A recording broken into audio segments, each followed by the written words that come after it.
second question, and again, Bushra, you may go first, and then we'll move on to Ayla. Being a young Asian woman working in a predominantly white Caucasian environment, right?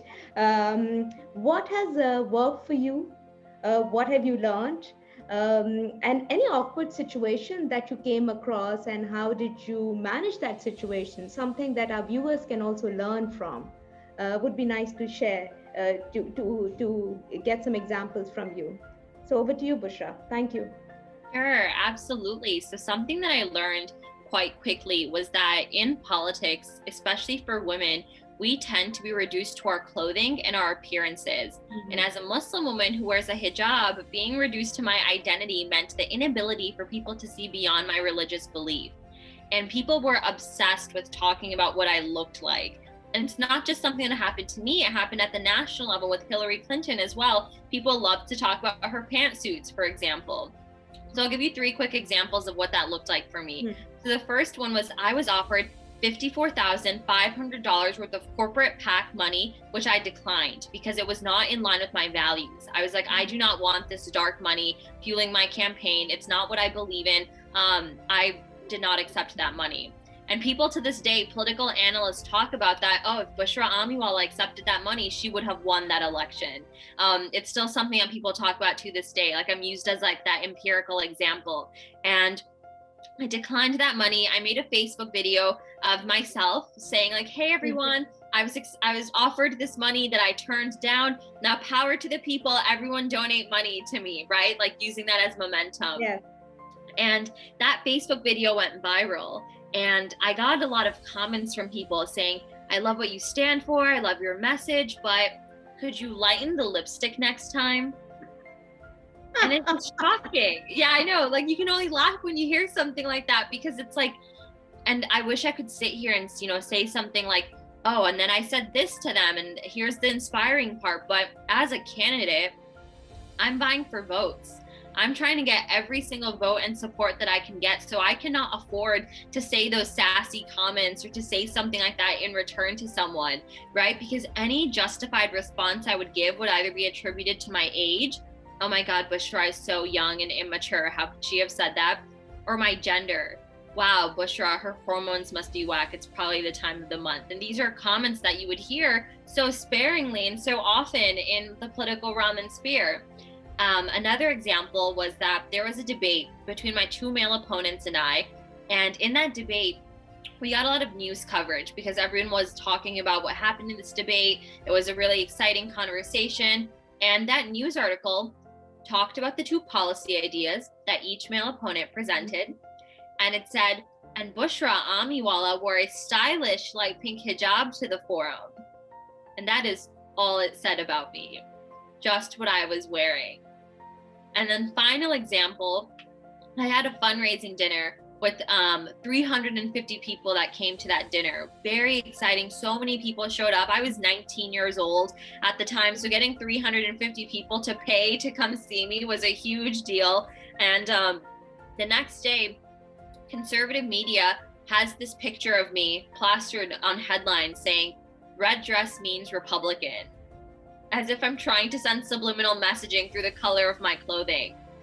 And I don't know, that's why I wear neutral colors. That's why I try to lighten the lipstick. And I'm very hyper aware of how I present myself. And you see someone like Kamala Harris, who always wears gray and black and like she never wears those colors. And it's as a woman in politics, you become hyper aware of that.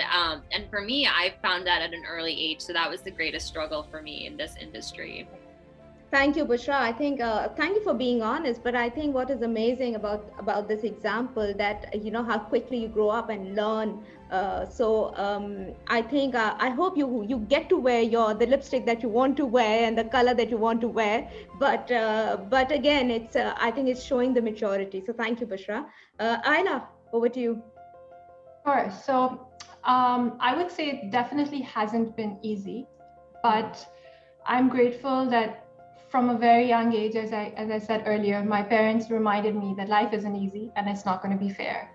So part of my challenge when I first started interviewing for internships was that I was always raised to believe that if you work hard and you work smart and you get the grades and are credible, you will get to the top. But I realized very quickly, especially in an industry like finance, that being hardworking and being smart is not going to cut it. It's not enough. So at Smith, through this kind of interview process and application process, I realized that the power of working hard and working smart needs to be combined with actually building a network and investing in people and in relationships that actually help you get to where you need to be.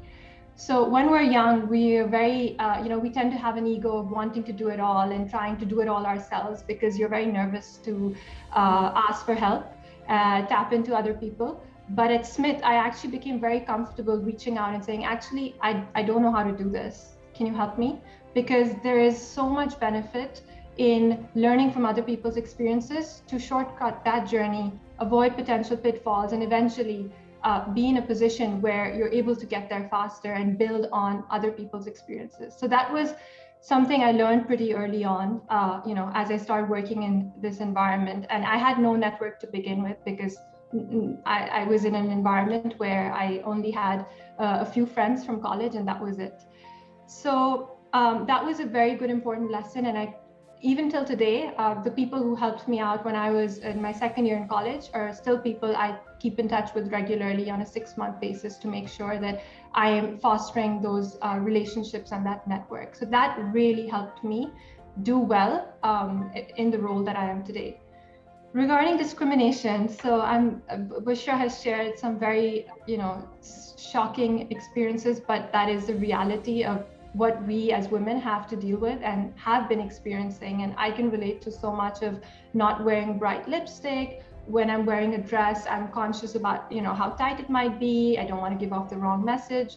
So especially when you put it in the context of an entirely, male-centric office where you're one of the only women there, you don't want to be known by what you're wearing. You want to be known by your content. But then in addition to that, I can probably share an example where I was presenting in a meeting, and it was a very big moment for my life. There were not a lot of, actually, I was the only woman in the room. And at the end of the meeting, I got told, I love the way you think, just like a man.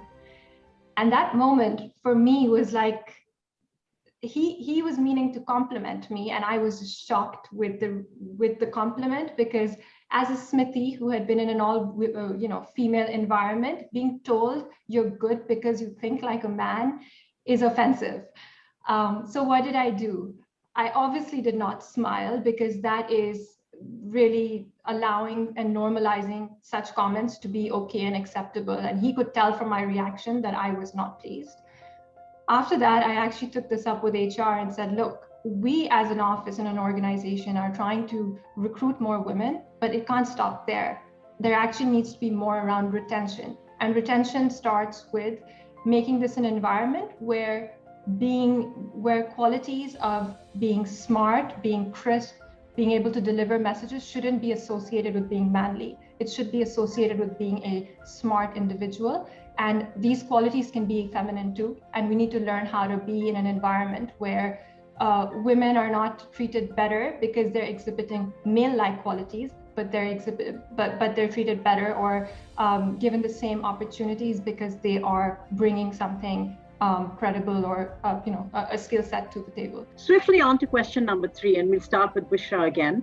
So Bushra, you've clearly got, you're into this political arena. You want to create, you want to make a difference, like you said, you want to create impact.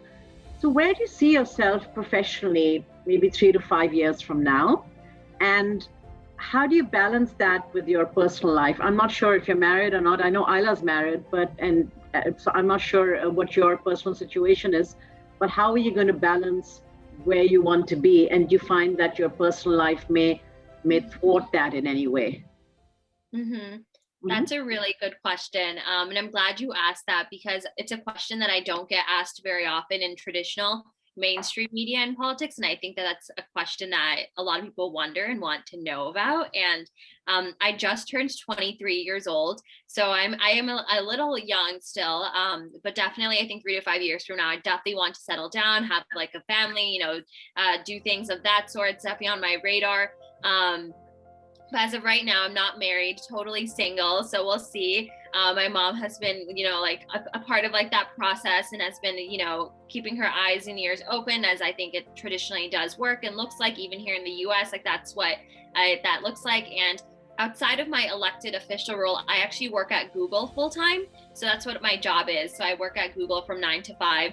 And I think professionally, I see myself still staying at Google. I love my job. I love being in the tech industry and in that realm and in that atmosphere. And I've grown both so much personally and professionally. I've met so many amazing people, have been able to cultivate such strong relationships. And I definitely see myself running for higher office, but similar to what you said, I think that depends on who, my partner ends up being. Like, I feel like it's a very vulnerable thing to say, but it's also a very practical thing to be in mind of, to keep in mind that the person that you end up with should also be in line with your goals. And if not, how can you pivot? How can you, expand? How can you recreate what that looks like? So for me, I'm actually writing a book right now, which will be published in July 2021. So inshallah, really excited about that. So, and I also run a nonprofit organization called the Amiwala Foundation. So that is another thing that I do on the side. So I feel like I have quite a few different paths and avenues that are my passions that I'm really grateful for, that I have,